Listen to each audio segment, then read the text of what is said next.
नमः कमलवासिन्यै नारायण्यै नमो नमः। कृष्णप्रियायै सारायै पद्मायै च नमो नमः। पद्मप्रत्यक्षणायै च पद्मास्यायै नमो नमः। पद्मासनायै पद्मिन्यै वैष्णवै च नमो नमः। सर्वसम्पत्स्वरूपायै सर्वदात्रै नमो नमः। सुखदायै मोक्षदायै सिद्धिदायै नमो नमः। हरिभक्तिप्रदात्यै च हर्षदात्रै नमो नमः। कृष्णवक्षस्थितायै च कृष्णेशायै नमो नमः। कृष्णशोभास्वरूपायै रत्नाढ्यायै नमो नमः। सम्पत्त्यधिष्ठातृदेव्यै महादेव्यै नमो नमः। सस्याधिष्ठातृदेव्यै च सस्यलक्ष्म्यै नमो नमः।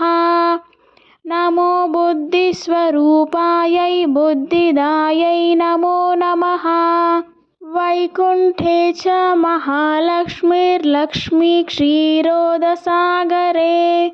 स्वर्गलक्ष्मीरिन्द्रगेहे राजलक्ष्मीर्नुपालये। गृहलक्ष्मीश्च गृहीणां गेहे च गृहदेवता।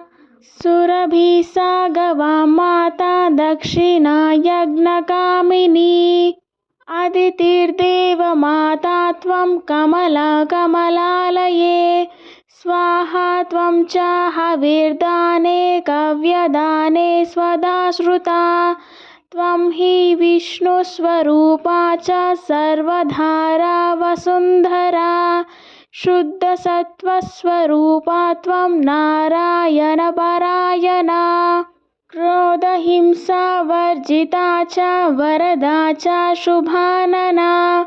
परमार्थप्रदा त्वं च हरिदास्यप्रदा परा। यया विना जगत्सर्वं भस्मीभूतमसारकम्। जीवन्मृतं च विश्वं च शवतुल्यं यया विना। सर्वेषां च परा त्वं हि सर्वबान्धवरूपिणी।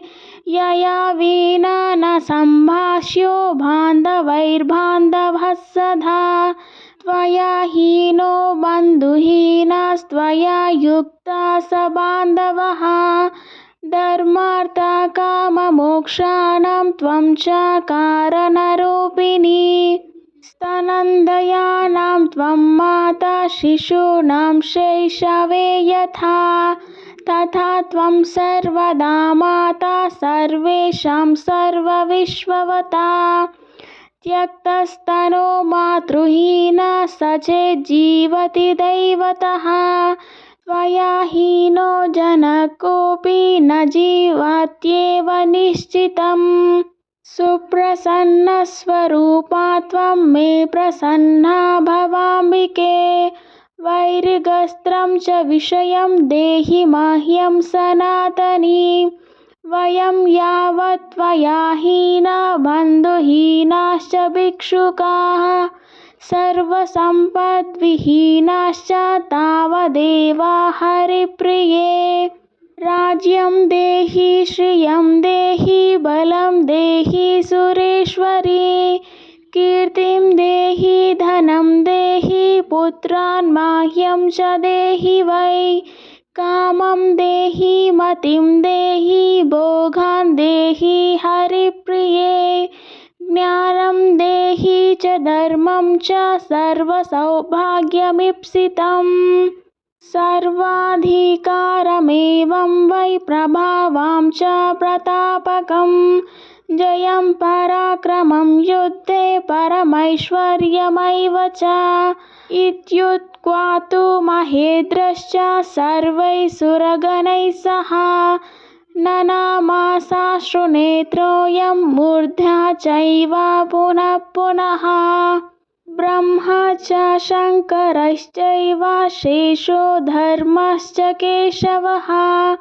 सर्वैश्चक्रुपरिहारं सुरार्दे च पुनः पुनः देवेभ्यश्च वरं दत्त्वा पुष्पमालां मनोहरां केशवाय ददौ लक्ष्मी सन्तुष्टासुरसंसदि ययुर्दैवाश्च सन्तुष्टा स्वं स्वं स्थानं च नारदा देवी ययौ हरे क्रोडं हृष्टा क्षीरोदशायिनः ययतुस्तौ स्वस्वगृहं ब्रह्मेशानौ च नारदा दत्त्वा शुभाशिषं तौ च देवेभ्यः प्रीतिपूर्वकम् इदं स्तोत्रं महापुण्यं त्रिसन्ध्यं यः पठेत् नरः कुबेरतुल्यः स भवेद् राजराजेश्वरो महान्